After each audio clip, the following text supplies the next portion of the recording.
Hey everyone, Jim T. Graham with RCGroups. Welcome back again today. Yesterday we hung out with Balsa USA and we were talking about building kits and how that was a viable way to spend some time at home in your shop. The beautiful part about being an RC pilot is we do spend a lot of time at home building things, and that has led us to our guest today, Jeremy from RealFlight. What's happening, Jeremy? Howdy, everybody. Just So sitting here living the dream. if you're if you're into RC at all, you've heard of RealFlight. It's kind of the original RC flight sim for RC pilots, and it's, as far as I'm concerned, for me, it's the king daddy of RC simulators out there. And so, what we're going to do today is talk a little bit about the history of that simulator. Let's say that you don't know anything about this simulator. We're going to tell you about it, where to get it, what you can do, and why it's awesome. And if you do have it, I thought Jeremy could share some newer updates or things that we would want to be aware of to go and get the app updated and uploaded and totally utilizing it and all that good stuff. But before we kick into that, I want to make everyone aware that we're having the RCGroups online trade show at the some of the first days of April. That will kick off and run for a week. We added Balsa USA yesterday. I was on the phone just a minute ago with another company, and we have some other things that are happening. So my job is to grow it so that you have enough stuff to go look at and enjoy. And if you're a vendor, you want to be a part of that, feel free to shoot me a PM, email, phone call, whatever it is. Jeremy, let's talk about RealFlight. All right. So first, we're going to kick off with, I've known you for about 13 years. You're originally with Hobbico, and That's right. and then you moved over to RealFlight. And so, do you have the origin story of RealFlight? Yeah, I do. RealFlight was originally created by a gentleman named Scott Kemp, who's a really, really, really great computer programmer. He developed a bunch of ideas that he had for advancing the RC hobby, and he presented them to Hobbico, and an RC flight simulator was on that CD-ROM that he was developing, and they identified that as something that was really useful for the hobby, and together they built RealFlight out of that. I remember when RealFlight Classic was a thing, the first version of RealFlight. At that time, I flew gliders, but I didn't fly powered aircraft, and I used RealFlight, the very first version, to learn how to fly, using the PT-40 trainer inside it. And from there, it's gone all kinds of places, and we're now on RealFlight 9 to learn how to fly and counting. So I'll give my little story. I was aware of RealFlight, but it was out of my reach monetarily at the time. This is back in the earliest days of RC, and I could not land an airplane. I could get it up in the air, but landing was always a problem for me. At the time, I think I was flying out of grass fields out of sod farm. And so I had purchased it was a 40 size big stick, but was the one that did crow. It was yellow and blue and white. Oh, the Ultra Stick, the first Ultra Stick, right? So that was kind of my ultimate airplane. I wanted to do crow. Evidently, my need to modify everything goes way back to there. And I made the ultimate sacrifice. I'm not even sure how I did this back then, but I sold it, took the cash money, and bought RealFlight. So, and I knew that it would be important for me to own this simulator because instead of crashing that 40 once and it being gone forever, I could crash thousands of airplanes in RealFlight and get better at flying. And I will say that I 100% credit RealFlight for my ability to go out to our Edwin Warner field here and take off and land and feel comfortable that I wasn't going to fly into anything, or person or thing like that. So I go way back to that point. Tell us about when you joined RealFlight and what rev it was at, and maybe we could talk about how it's changed since then. Sure. So when I started on RealFlight, we started here at Knife Edge. We were just finishing up RealFlight 6.5. And at that point, I don't think I'd had a copy of RealFlight since 4.5. So I'd skipped a version, and a major version in between there. I didn't get G5. And at that point, some of the new stuff, there was some new stuff going on with rendering. There'd been a helicopter update fairly recently, but we were mostly doing a lot of the same. Since then, we brought out RealFlight 7, which introduced our concept of challenges. So those are learning games within the simulator. And I know that I'm a substantially better pilot for having developed out those challenges and played through them. And I think that anybody who goes through that system is going to come out with more skills. It does sort of assume that you know how to fly, but if you do know how to fly, you can carry it a lot farther through the challenges. Then RealFlight 8 brought in VR and some other rendering improvements alongside that. VR is super exciting in RealFlight. If you have the horsepower to do it with your computer, it changes it. The way I put it is I stopped remembering flying a simulator and I remembered flying a field. It's an odd looking field, a little bit lower resolution than the real world, but still you remember, what the airplane's doing because you sense it that much more. And you start to duck out of the way as it comes past you. And then with RealFlight 8 Horizon Hobby Edition, we brought in the Horizon Hobby aircraft. RealFlight 9 brought in a bunch of additional growth in that direction. We've got our new Interlink DX controller, which is based on the same chassis as the DX8E and the other DX6E controllers from the Spectrum family. Adds a lot of channels. We had also added a bunch of the safe capabilities. The Safe Plus and STS systems are now modeled in RealFlight. So if you're flying one of those airplanes, you can get used to how to fly it. So there's been a lot of technology improvement in the. Let's see, it's been about 8 years and almost 8 years now since I joined Knife Edge, and we've come a long way. Well, let's talk about the biggest change, and that would be the new ownership of Horizon and how that affected the plane lineup. Now, the one frustration I had, there's a couple of things we're going to talk about, guys, and one is the swap page, which allows you to create your own airplane. So at the time, I was making profile planes and then quads, and I'd make my own field and things like that. But the stock airplanes were all Hobbico based, and some of them were old. So when Horizon came in, tell us how that allowed you to expand your plane lineup, and how did you do that? I mean, did you have to go out and fly the teeth off these airplanes to really make them fly right? Yeah, I mean, so first off, I want to say that Hobbico is a great partner for us, and we were very sorry to see them experience bankruptcy and go through everything that they did. And when Horizon purchased the RC side of Hobbico, that was the best possible outcome for us, because as much as we've enjoyed working with Hobbico, Horizon, particularly with the E-Flight line, was really doing well in the marketplace, and not having access to those models was something that made it tough for RealFlight. So when Horizon purchased Hobbico and became our publisher as a result, after some negotiations, we got access to this great catalog of new aircraft coming out, and back catalog of aircraft that were awesome from the past. And it meant that we had a lot of work to do. Previously, a good RealFlight release had 7 or 8 new airplanes or helicopters in it. Since Horizon acquired Hobbico and RealFlight became published by them, we've put out at least a dozen with every major version. And we're really happy to do it because it's exciting to put them in there, but it is a lot of work. As far as getting them into the simulator goes, we spend a lot of time on the art. We make sure that it's very accurate. We're lucky to have a good partner in Horizon that communicates with us about that, and we can go back and forth with them until everything looks right. And then as far as getting it flying right, I do almost all of our aircraft setup right now.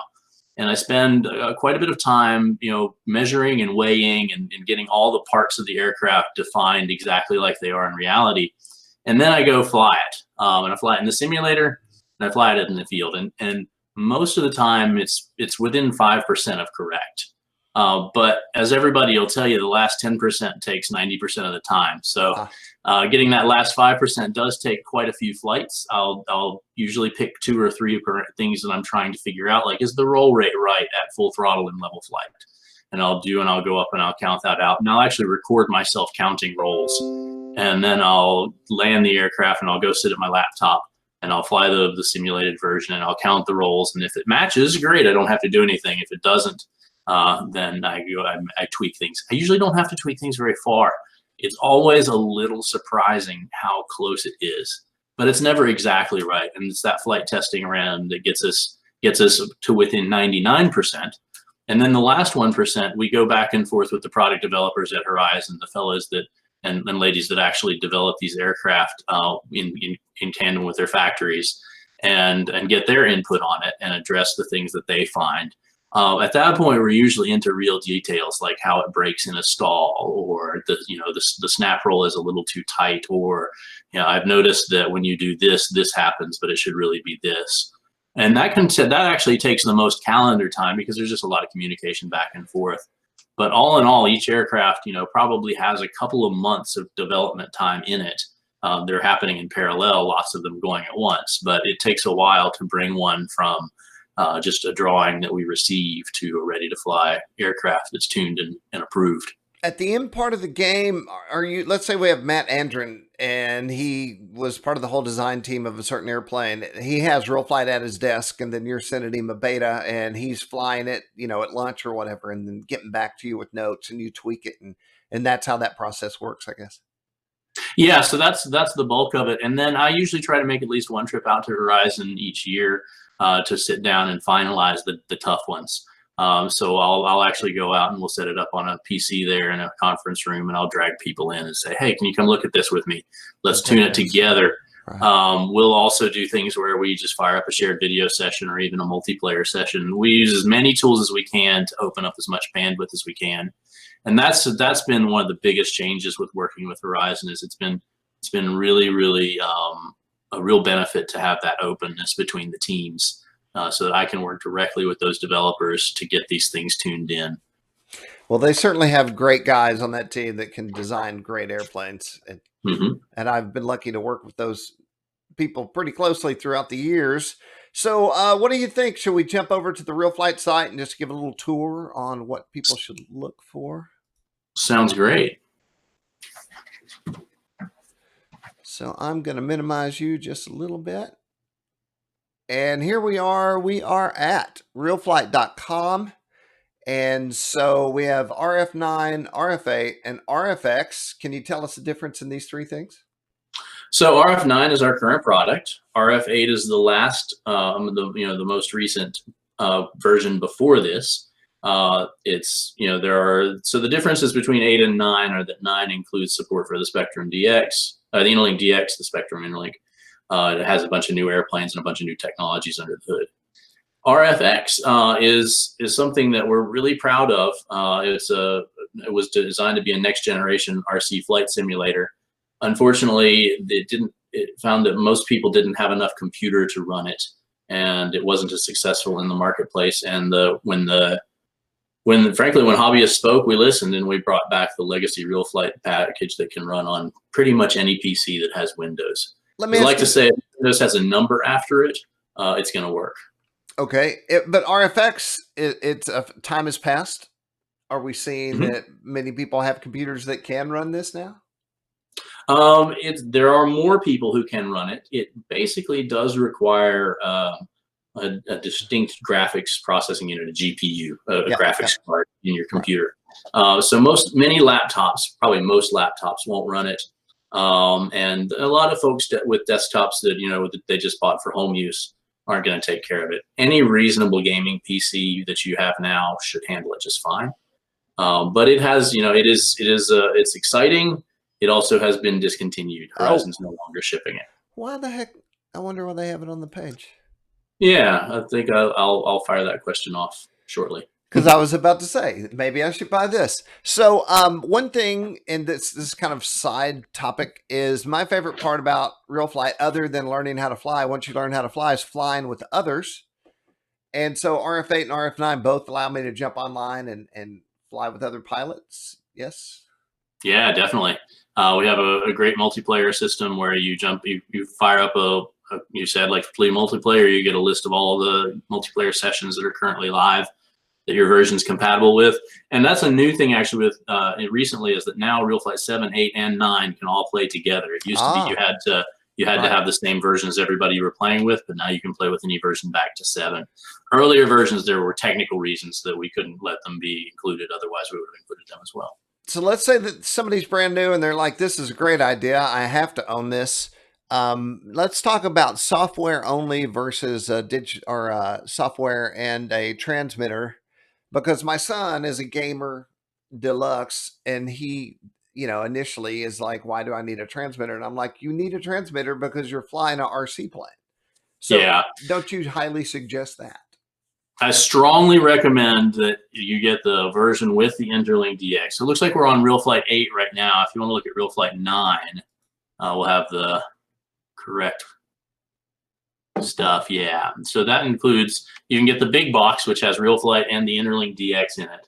And that's what you want, because the software knows exactly where to find all the switches on the radio. It's all laid out. There's no question that it's going to work exactly right.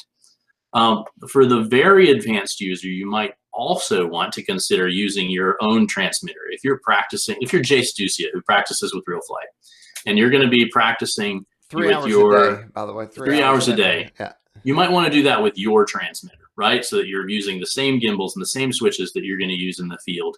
There is a product called the WS1000, which will let you bring in channels from your radio, or you can plug into a port on the back of the Interlink DX and use your transmitter. But that is a substantially more complicated setup that you have to create, because, as you know, with a computer transmitter, you can put any function on any switch. And some switches might not even be mapped to a channel. They might not do anything.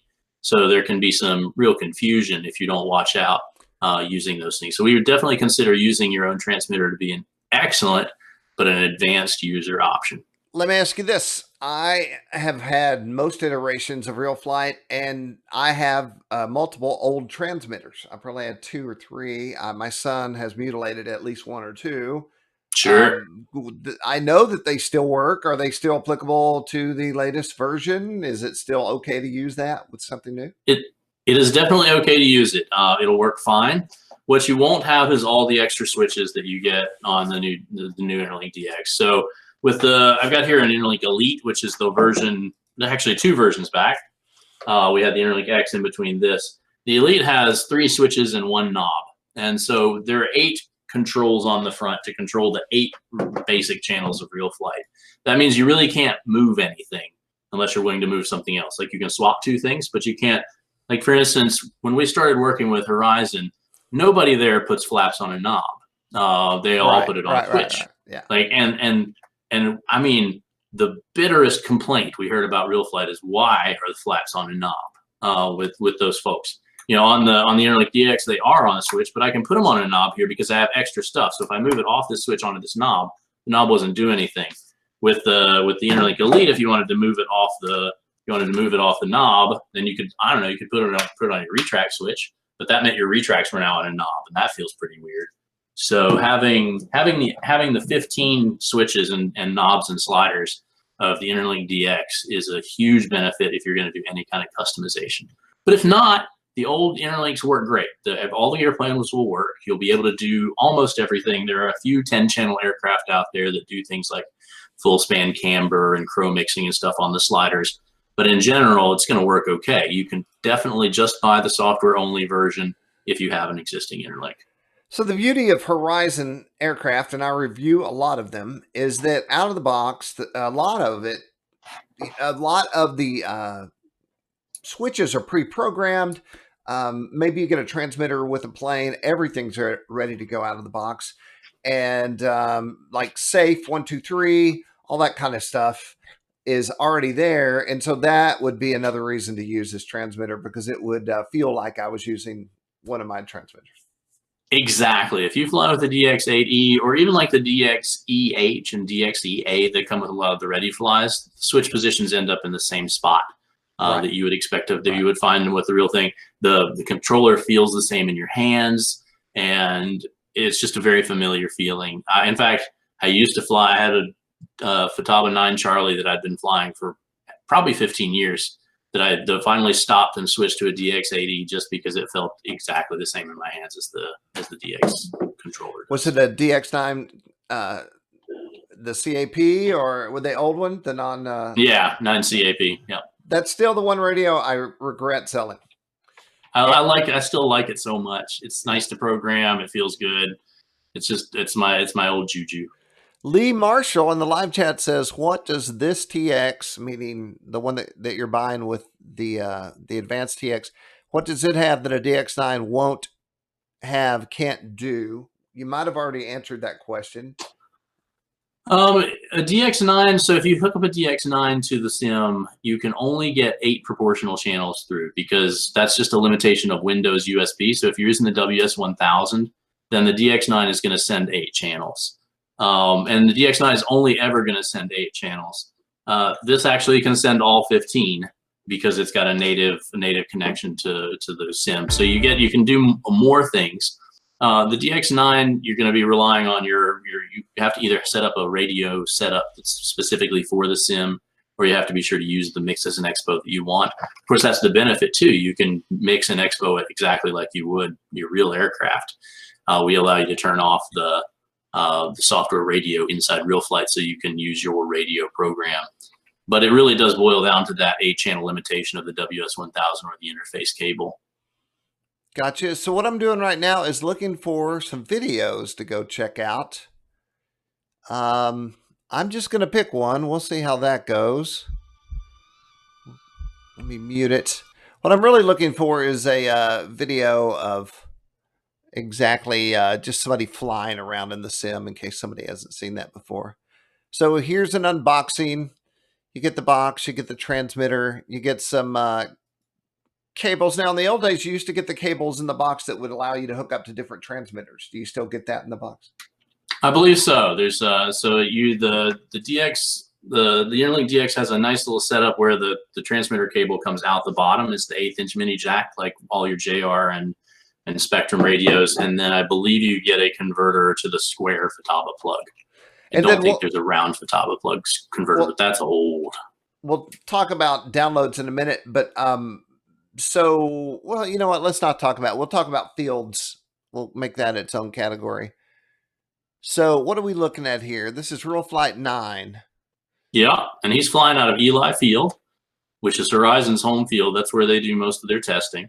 And so I have asked many questions about this, but it was years ago. You go out there and do a 360-degree photograph, or do you create a 3-dimensional field and lay in the textures, or how do you do that?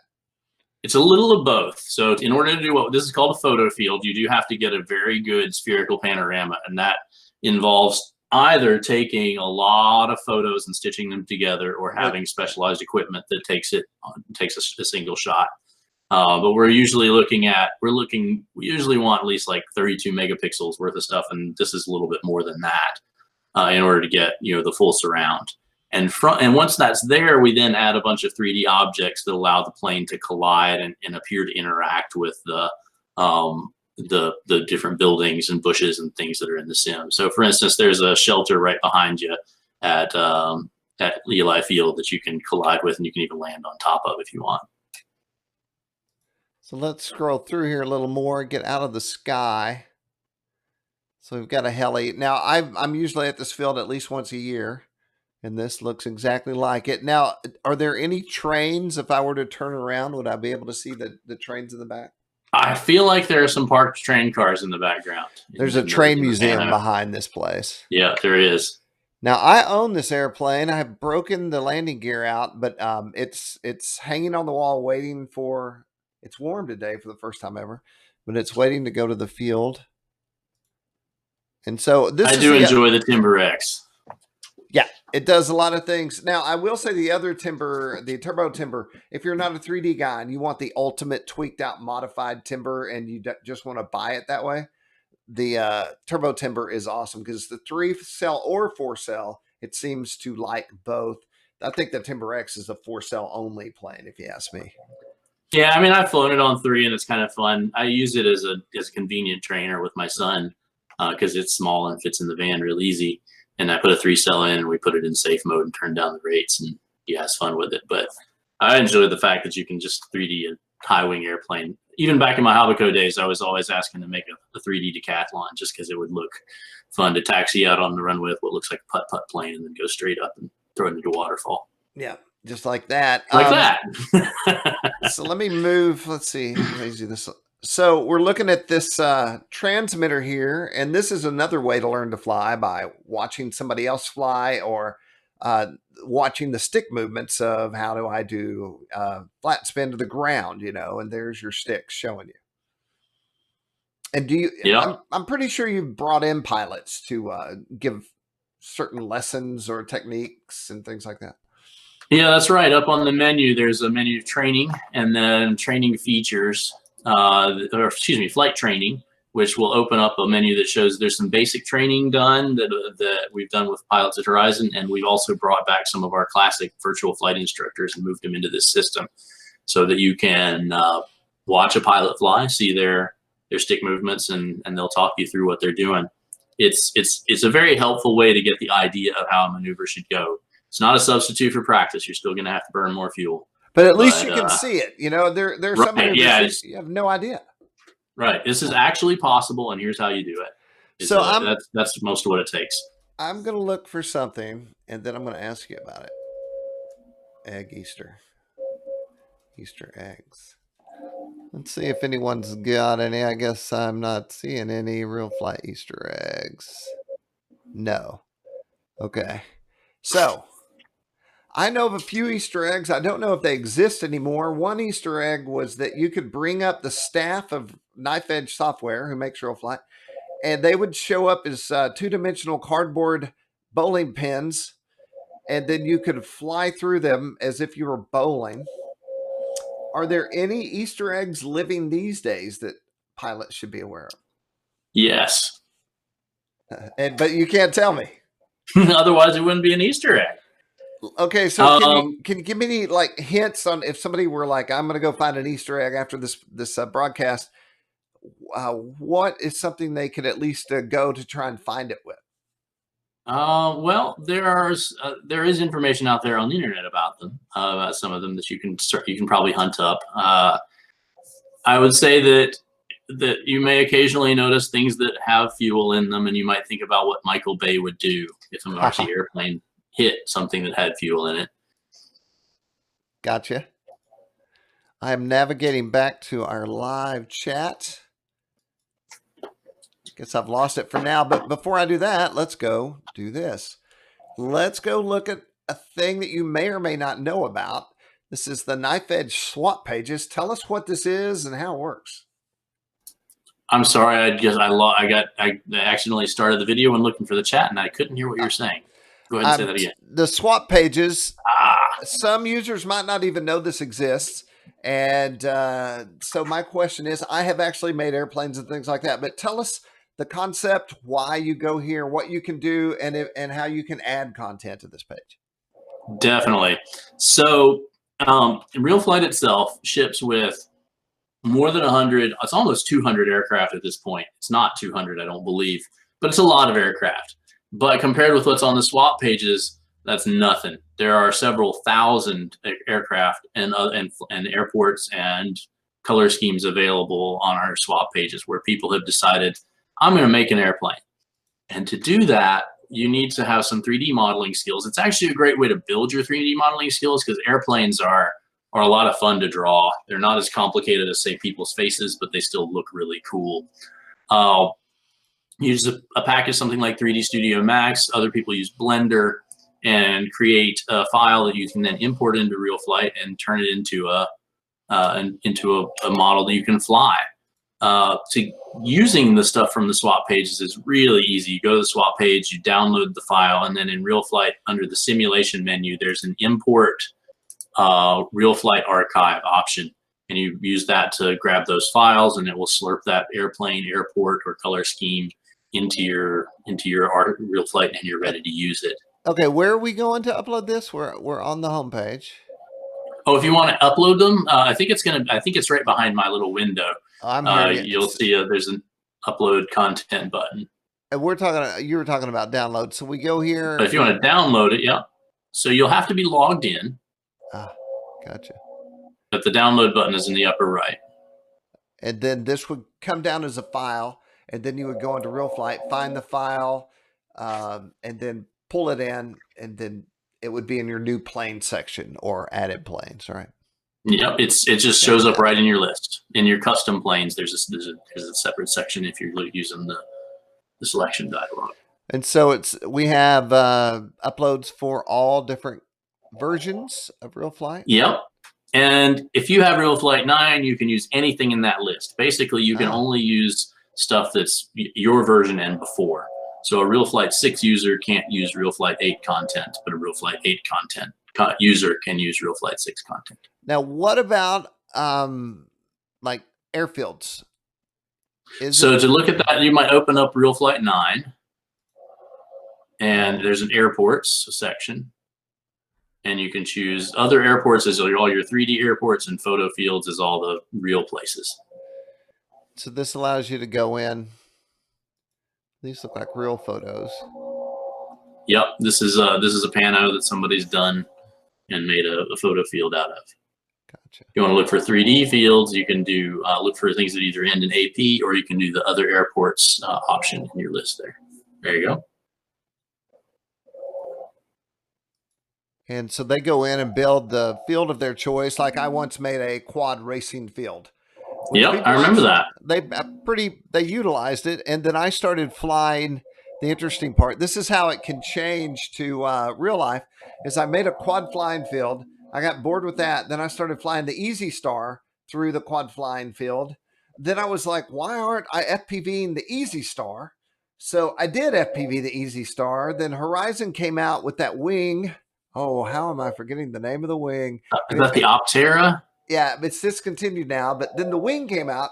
And then I was like, the wing is so much more fun than the quad. Then I totally got out of quad FPV, went into wing then I went into scale aircraft. And it all started because of that one course. And that's what I would do once a day. Yeah, I hear it. Okay, so I'm going to put this on you. What is going on right now that everyone let's say that you own RealFlight 9 or 8, and you're like, I am going to be at home for a while. Is there anything you can tell us that we should be doing, something that would be cool? Or if you're a new user, if you're just learning to fly, you should go through the training system and let Jason teach you how to fly. It won't take you very long to get the basics. It shows off how to use safe and not safe flying. Not safe flying is not using the safe system. Safe is a technology of Horizon Hobbies.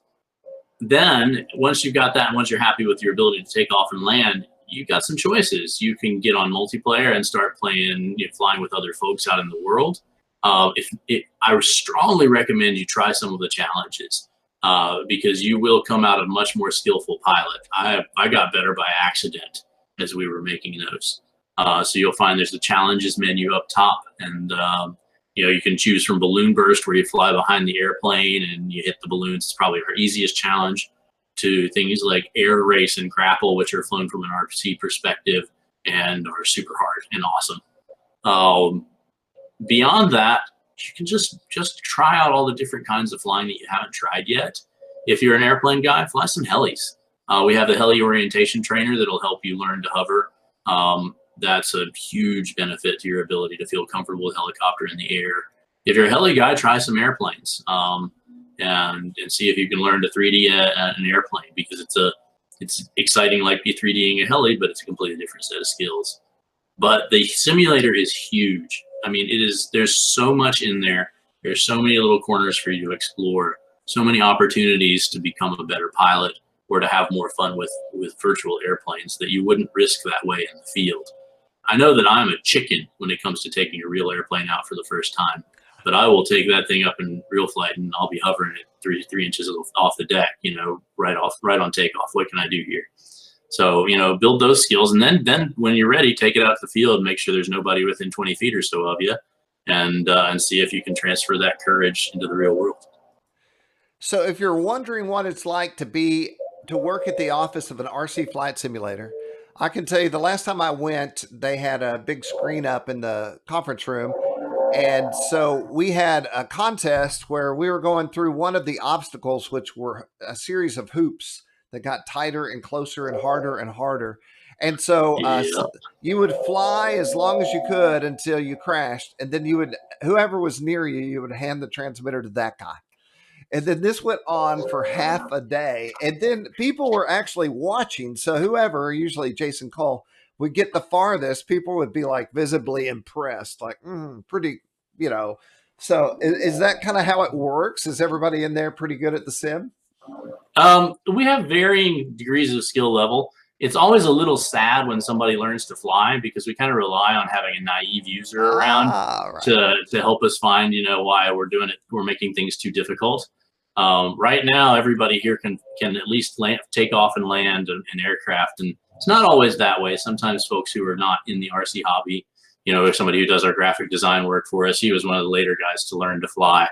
But it happens, and eventually you become good. And yeah, we do notice that our times on challenges and stuff like that tend to get met with a lot of incredulity out in the world when we send it out there. Like, no, that's impossible. Couldn't possibly do that. It turns out somebody's done it. If the gold time is in the simulator, someone here, or if someone at Horizon or Hobbycode, depending on when it was done, has achieved that time. Right. But yeah, your skills get better and better. It's just you live with it. So I thought it might be fun to add some visuals to what we're talking about, and I did do a review a few years ago, and I went and found those videos. So this is my FPV course. So what I've done is I went and got flags, which are cool because I have these flags in real life in the basement. I have that flag, and at least I did. I think they might be at an event. So then I laid down all my arrows to help me get through the course, and put this in an arena. And so this is what it would be like on the screen. I was also doing this in FPV goggles, and I highly recommend you do it in a traditional set of FPV goggles and not and not 3D goggles, because the 3D got me. I couldn't do it. It knocked me out for the day, Sure. And so evidently I made it through this course. This is probably why I kept this version. So that was my victory roll. Then we'll jump back. Let me stop this. And this is another thing I really enjoyed. This is kind of this is me flying, I believe, I wonder what I am flying here. I got to think it's a scale aircraft, but I'm flying through the hangars. And this was more fun, as much fun as my actual course that I created, because I would try to fly through these. First, I'd go through the hangar, then through the airplanes, then through the windows, then through the top windows. And you're supposed to be dogfighting in this area, usually. And I wonder if I've shot that, because dogfighting is a whole nother aspect of this that is so much fun, because you can fight against other users. Yeah. And you really can. The difference between a good combat pilot and a pretty good combat pilot is large in terms of score. So you get an idea of what that is. We'll jump out of here. I will say there is an Easter egg at this airport. That's Boneyard, and there is an Easter egg there. Let's see. I'm going to look for a little bit more. I know I saw some 3D flying. That's my Steam walkthrough. This is Matt Gunn, who did a recent review. He's going to talk to you about all the things. Let's see. Yeah. Oh, that's what we were talking about. Yeah. So this is the Easter egg we were talking. Thank you, Matt Gunn. I was talking to Matt Gunn just 2 days ago. Let's get to it. So here's another great field that you can fly from. It's almost looks like it's a pretty place. And so he's showing us different fields. You can land on water, fly through the desert, pylon racing. So this is the air race challenge, in which you have to fly through the gates. It's a lot like Red Bull air racing, but you're doing it from the ground. It's tricky. Drug him. Aircraft carrier launches and landings. There's also holes in that ship you can fly through the bottom and hover through the bottom, just like hovering through this pirate ship.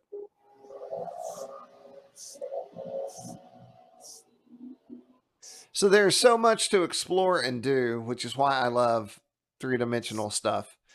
For me, I am an explorer, and I like flying around and seeing what there is to see. Do you ever put stuff way out in the middle of nowhere in hopes that somebody will find it? Maybe. I have found a gnome out in the middle of nowhere before. So this sorry. Oh, there's a gnome at every airport, or there ought to be. So like the blimp right there, you can go in and alter the way these planes fly. You can alter prop size, thrust, power. You can make a little plane fly like a big plane. You can do anything you want. So, like making the blimp fly as fast as unhumanly possible is always fun. Yeah. And then the key ingredient that maybe we haven't even said on this whole podcast is realism. And I believe that's your main goal at all times when you put out a product, is to make sure it flies as closely to the original product as possible. Correct? It is. The biggest complaint I get from the Horizon guys is that it flies too good. Too In hard, right? general, the airplane flies too well, and we need to capture a few more of its bad habits, because there's no such thing as a perfect plane. Um, and and so one thing that but we're pretty good about capturing things like that. RealFlight is really the only flight simulator that I know of that really models stalls, snaps, and spins very well. Its stall dynamics are much more realistic than a lot of your like full scale flight simulators, Microsoft Flight Simulator, X-Plane, all that sort of thing. And so making sure we tune that correctly for each airplane is a big part of the work. And if it's not realistic, then what's the point? Because if you're learning to do a flat spin or a snap or a rolling Harrier or whatever, if it's not reacting the way it's going to react at the field, you're going to get to the field and have a pile of rubble on your hands. It's exactly true. Back when I was at Hobbico, there was another simulator out there that I tried, and I was like, okay, I practiced for a while. I'm like, this is a lot easier to fly. I like the fact that it's easier to fly. Oh wow, check it out! I can torque roll an airplane in this simulator. And then I took an airplane out to the field, and I couldn't torque roll an airplane. And I would say the key there is fly what you have. So if Right. you can find the plane on the sim, or if you have a favorite plane on the sim, then go make that the plane that you buy, because it's going to closely fly that way in real life. Yeah, exactly. Which And is that's gotten so much easier with the Big E Flight and Hangar 9 catalog getting built out. exactly. And so with Horizon now having all that content in there, you know that it's going to build easy and it's going to fly great. And usually out of the box, these Horizon planes are set up. I almost never even have to add trim anymore, which is unheard of. In the old days, everything was completely out of trim. You certainly couldn't put a battery in it.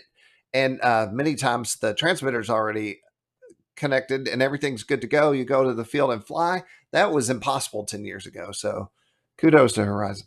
Yeah, I have to work hard to keep balancing my airplanes and checking the CG, because all the Horizon ones that I've gotten, if I use their recommended battery and I put it in their recommended spot, it balances. And it's like, well, why am I bothering doing this? I'm doing this because I'm a good, responsible RCer. You're an OG, right? Yeah, still, Well, it gets more and more tempting to just throw it in there and fly. there's the inside of that aircraft carrier that I was telling you Yeah. about. Get you a little 3D plane and hover through there. I believe we have hit it all once again. So there's two ways to buy this product. Correct me if I'm wrong.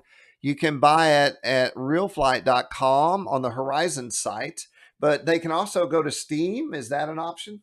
That's correct. If you're a Steam user, RealFlight 9 is available there.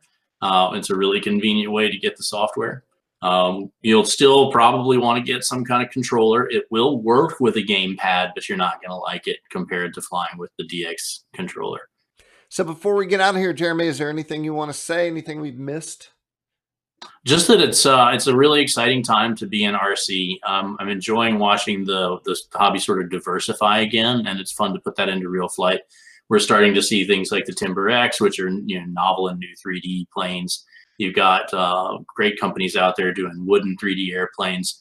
The opportunity to fly scale has gotten so much easier. If you want to fly, I just tested out. I just flew a Cirrus SR22T, this E-Flight one at the field, borrowed one. It was, it's got a great pilot figure in there, great cockpit. Looks, it's too small to fly at a scale event, but it's every bit ready to in terms of its detail. I just think it's really exciting to see airplanes coming back. I think you did an article about that maybe 2 years ago, just how I was starting to see the wings come back, and I'm really pleased by that. I still believe that. I'm working with a larger RC company right now, and I know that they've totally reemphasized everything on just RC aircraft and not the quads or drones or micro quads or any of that stuff, which is, I think, the real heart and core of the hobby. Don't get me wrong. I love all facets of the hobby, but Yeah, absolutely. flying an airplane is kind of where I got my start, and what I do Sure, right now. sure. So I have one more question. TNRC Pilot asks if the video we were showing was RF8 or RF9. I don't think that's a new review. Could you tell by the footage of all the stuff we just showed? That last video looked like it might have even been RF 7.5. Right. I didn't see anything from 8 or 9 in there. RealFlight is this like every release is a big release, but they're all additive. So with each one, each further along that you get, there's more and more stuff in there. Gotcha. So it could have been either or something else.